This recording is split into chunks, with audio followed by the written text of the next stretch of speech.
What's up, everybody? You're watching Max Play Live presents Random Reports, and I'm back at E&D Games to interview James Hollingsworth, Part 3. That's what I like to call him, because he's more like a movie. If you ever met the guy, he's kind of like watching a movie.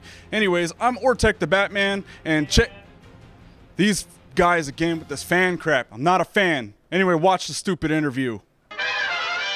Like, I know I gave you, like, a sheet, like I said, that. Yeah, that's like that. If you guys listen close, right now, Dave Growney and James Hollingsworth, Part 3, are actually going over the script and the story for Max Play Live Presents The Arena. I wonder if I can interrupt and get a friggin' interview, because I've been standing here for about 10 minutes listening to him jabber. What's up, James? Are you seriously going to give me that 10-minute speech after you made me wait 40 minutes for you to show up with your little camera? Is that how we're doing this? Is that how we're starting off this interview? My bad. Yeah, you do have a point there, but, you know, I'm the guy with the camera, so just be careful what you say, because, you know, editing, I can make you look like an orc or a goblin or some crap. Anyways, how you doing today, buddy? I'm doing good. How about you? Awesome. Why don't you explain what you do for the arena in terms of your role? We all know that you're the DM. If you watch the show, he's definitely the DM. He's up there, you know, driving the story. So what else do you do behind the scenes, though? Oh, well, behind the scenes, I write up a lot of the content for the encounters, who they're going to fight. I give a lot of ideas as to what we need for material-wise, though I don't partake in actually making any of the materials like Kayla or Dave does. I'm on the more writing side of things, along with Dave.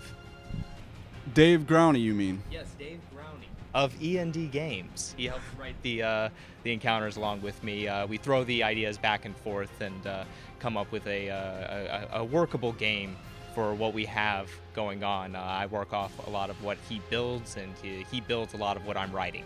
Well, being that you're the storyteller, if he were to come up with like the main story concept, you would have to adapt it to, you know, go with your storytelling skills. Am I right? To some extent. Like when we first started coming up with ideas for what we were going to do when we wanted to live stream D&D game, I had no idea he wanted an arena, so I had to throw away all the original concepts when I learned.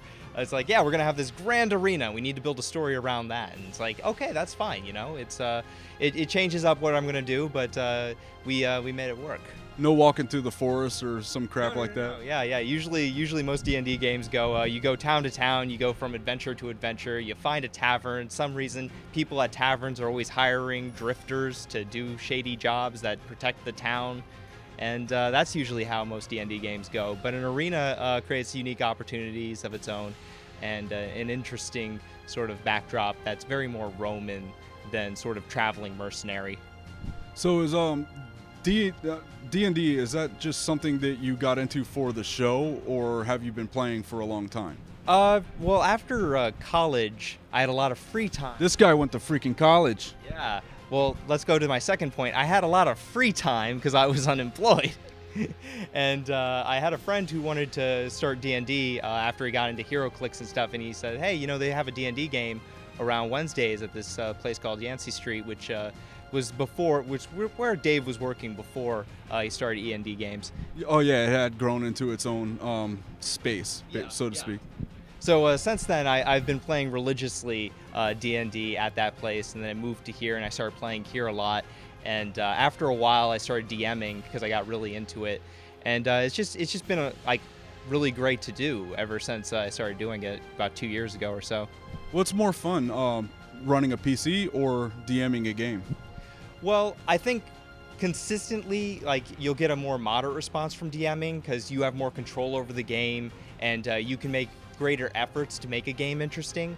But I definitely enjoy being a player character better than a DM, though not always, because sometimes you're in a game that just isn't what you want to play your character in. And so it's a mixed response with player characters. Sometimes you're in a party that just doesn't respond well to your character, and sometimes you're in a game that is a DM that doesn't respond well to your character. But most of the times, it's a lot of fun to play a player character. And it's a lot funner to play a player character because you can get into the mind of one individual rather than 1,000. You have a personal connection to the story, and you can be the driving force in that story. I think I would agree. I'd rather play, you know, a PC, being that it's a little more easier to play the game too. I mean, you have to be a pretty experienced player to DM games. What goes into DMing the arena? in terms of time? We've talked about the story effort a little bit, but how much time do you actually put into, the behind the scenes writing all the stories and stuff? Well, it changes from encounter to encounter. Certainly, there are more encounters that take long amounts of times when they're complicated. Like the first encounter we did with the boats and it had a lot of NPC enemies and stuff. That took a little more time to write, and we had to change things over time. When I originally heard that, because a lot of Nautheus is based off of the Roman Empire. So when I heard that they did mock naval battles, I was excited, and I tried to imagine how they would do those mock naval battles. Then I had a friend tell me that, they actually filled the arena with water, and all of a sudden, my mock naval battle was less impressive than actual history, so I had to adjust for that. Yeah, that was my next question. How often do you have to adjust an encounter or the main storyline? Just adapt as play goes, or do you guys have, things in the back of your pocket, ideas in the back of your pocket that you could just use randomly, or, do you guys kind of go with the flow? Well, for a lot of it, we have to go with the flow, especially after the encounters are done. What they want to do once they're released from that encounter of the arena is pretty much up to them, and I have to invent things like Adler's Abacuses as a story, for instance, or I have to sort of go with it, improvise what we're going to do next in the story. For encounters, though, when it gets a little more challenging, because sometimes you'll have players die outright, and if you based an encounter around that character, it can be a little more difficult. But usually we have vague concepts for what kind of arena games we want to have, and then we have more details come in when we know how that last game ended and what are the consequences of their choices and actions from that game. I gotcha. Do you enjoy killing off characters, and is that something you look forward to? No, not particularly. I enjoy the idea that characters would die under certain circumstances, but I want those circumstances to be somewhat significant. I'm not opposed to killing characters, but I don't necessarily feel good about it because I know how much work goes into a character. I know how committed people are to their characters. But if your character dies, I will have to make fun of you mercilessly, because otherwise it's just not entertaining at all. Sort of like Morthos Rough Night? Exactly like Morthos Rough Night. Anyways, Morthos, is there any chance he might come back as maybe an undead character? I would not want to spoil that for anyone. I mean, I tried. There's clues. I mean, he comes from a place called Sparter that has large associations with necrotic magic and demon spawn. I had a feeling that there was something more to Morthos than we were led to believe. That's too strong of a character and really cool name, to be honest, to just, kick the dust so early in the game. Did you enjoy that moment, or are you kind of sitting back and, I know I got something up my sleeve for this guy later on? How dare you? I was trying, man. It's like pulling teeth with this guy. I understand that you like Morthos, but sometimes people just die. Sometimes they fight. No, it's not that. I just want to see a zombie come in and wreck house and just, normally Logan, who is, what's his name? It doesn't matter. Daniel White. It really doesn't matter, but usually that guy jumps in and he just wrecks house and causes all kinds of calamity. Was sort of hoping that we would have a character like that. Can we get Morthos in to maybe do that? I don't know if we can get Morthos in. As far as I know, Morthos is dead because he didn't check for traps when we had a chest, and that is the one thing every D&D player should know that none of them did in that encounter. So if someone died in that encounter, I think it would be entirely justified, regardless of how horrible and vicious that trap was that hit him. I think you really enjoyed that speech, and you enjoyed killing off Morthos Rough Nights. I'm just saying. I'm not going to deny that there's a part of me that will always enjoy the death. I tell you what, I'm gonna miss the hair flip of Doom. Do you remember that one?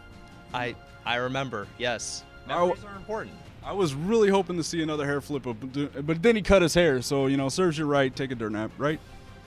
I wouldn't just kill a person over their haircut. Well, you ruined the whole, hair flip of Doom. It was epic. I'm sorry I ruined the hair flip of Doom for you. I know that one day you might be able to try it yourself.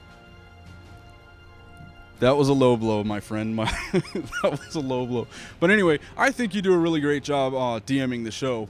Do you have fun especially when you're acting out how a NPC would be acting? You know, with the, can you give me a little example of some of the zany characters that are on the arena?